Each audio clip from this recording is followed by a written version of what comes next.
Digital హైవేగా రూపుదిద్దుకుంటున్న Hyderabad to Bengaluru హైవేలో అటు Microsoft data centre కి, ఇటు పోల్పల్లి సెట్స్, అటు ఇంటర్నేషనల్ ఎయిర్పోర్ట్ కి, ఇటు రీజనల్ రింగ్ రోడ్ కి చేరువలో ఉన్న బాలానగర్ హైటెక్ పార్క్ లో ఇన్వెస్ట్ చేయండి.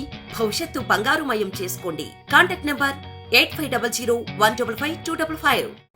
ఎన్టీఆర్ పిల్లలందరూ కూడా హలో లక్షణ అని చెప్పి తిరుగుతున్నారు రోడ్ల మీద. పందికొక్కలేక నువ్వు నీ కుటుంబం లక్షల కోట్లు దొబ్బి లక్షల కోట్లు తిని పందికొక్కలేక బలిసి చిల్లర మాటలు మాట్లాడుతూ సిగ్గులేనటువంటి 420 వెధవ.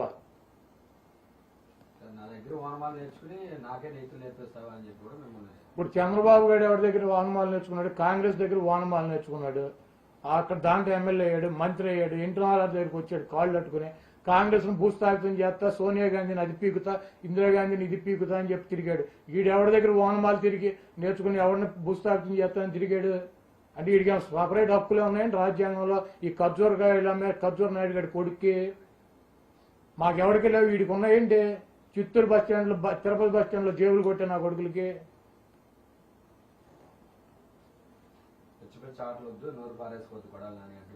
నా ఇంటర్కు ముక్క కూడా పేకలేడు. నేను సావటాకైనా సిద్ధంగా ఉన్నా. ఈ చంద్రబాబు గారు ఎంత 420 నా కొడుకు ఈ రాష్ట్ర ప్రజలకు చెప్పి తీరుతా. ఈ చంద్రబాబు గారి ఉడతూపులకి చింతకాయలు రాలు, చంద్రబాబు నాయుడు బెదిరింపులకి భయపడే పరిస్థితే లేదు. చచ్చినా బతికినా చంద్రబాబు గారు ఎంత నీచుడు, ఎంత 420 గాడు, ఎంత ద్రోహం, ఎంత వెధవో ఈ రాష్ట్ర ప్రజలకి చెప్తానే ఉంటా ప్రతిరోజు.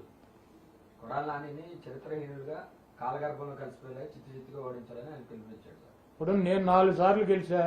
గుడివాళ్ళు ఎవడో కూడా 2 సార్లు ఇంద్రరావు గారు గెలిచాడు, కటార్ సత్యనారాయణ గారు గెలిచాడు. 4 సార్లు నేను గెలిచా. ఇది నా చరిత్ర. ఇంకో 4 సార్లు గెలుస్తాను నేను పోటీ చేస్తే. చంద్రబాబు నాయుడు గారు ఎన్నిసార్లు గెలిపించాడు? 2004లో ఓడిపోయాడు, 9లో ఓడిపోయాడు, 14లో ఓడిపోయాడు తెలంగాణలో, 19లో అసలు పార్టీ కాంగ్రెస్ తో కలిసి ఓడిపోయాడు, 23లో పోటీ పెట్టే పరిస్థితి తెలంగాణలో తుడిచిపెట్టుకుపోయి ఈడో చరిత్రహీనుడిగా తెలంగాణ ప్రజలకు ఈడో దద్దమ్మ, ఈడు సవట, ఈడు 420 గాడిగా నిలిచిపోయాడు. ఇక్కడికి వచ్చి 99లో గెలిచాడు, 2004 ఓడిపోయాడు, 9 ఓడిపోయాడు, 19 ఓడిపోయాడు. ఈడు గెలిచింది 2 సార్లు గెలిచాడు, 3 సార్లు ఓడిపోయాడు.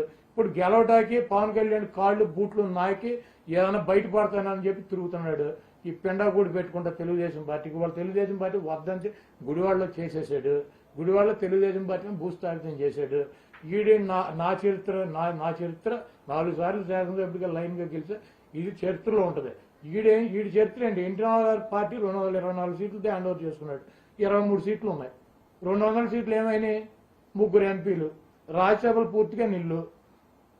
చంద్రబాబు నాయుడు చరిత్రహీనుడు, 420 గాడు, మరదలను చంపాడు, సూసైడ్ చేసుకుని చచ్చిపోయింది ఆర్థిక ఇబ్బందులతో. ఈడి వాళ్ళని 420 నా కొడుకు వలన. తమ్ముడు పిచ్చోడయ్యాడు, ఆయన రూమ్ లో పెట్టి తాళం వేశారు. ఈ 2 లక్షల కోట్లు పందికొక్కలా పార్టీని అడ్డం పెట్టుకుని తినేశాడు, తెలుగుదేశం పార్టీని అడ్డం పెట్టేసుకుని. ఇప్పుడు ఆ పార్టీలోకి ఎవడన్నా జూనియర్ ఎన్టీఆర్ వస్తాడు అని ఆ పిచ్చి బాలయ్యని వదిలి ఫ్లెక్సీలు పీకండి, ఎవడన్నా జెండా పట్టుకొస్తే దాడులు చేస్తాం. ఆడు ఒక అమాయకుడు, పనికి రానటువంటి ఎవడు, కనీసం శత్రువు కూడా లోకేష్ గారు లాంటి కొడుకు పుట్టకూడదు.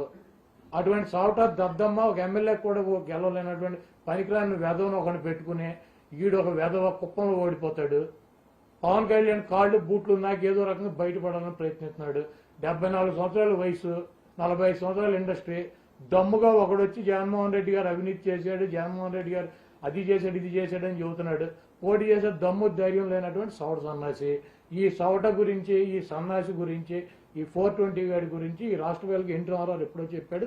నేనైతే రోజు చెబుతా, ఇది పిచ్చ కథలు వేయొద్దు. ఇవన్నీ నా చిన్నప్పటి నుంచి చాలా మంది ఇట్లాంటి 420 నా కొడుకులు నేను చూశాను. ఆడికేం కోటాలు వచ్చింది? చంద్రబాబు గారికి కాదు, ఆడికేం కోటాలు వచ్చింది? ఆడికి నీతులు కోటాలు వచ్చిందా? కోటాలు వచ్చిందా? కాదు, చంద్రబాబు నాయుడికి దే కోటాలు వచ్చింది? వెన్నుపోట కోటాలు వచ్చిందా? నిష్ట దరిద్రుడు. ఆడి గురించి ఎంత తక్కువ మాట్లాడుకుంటే అంత మంచి చీకటి పడినాక.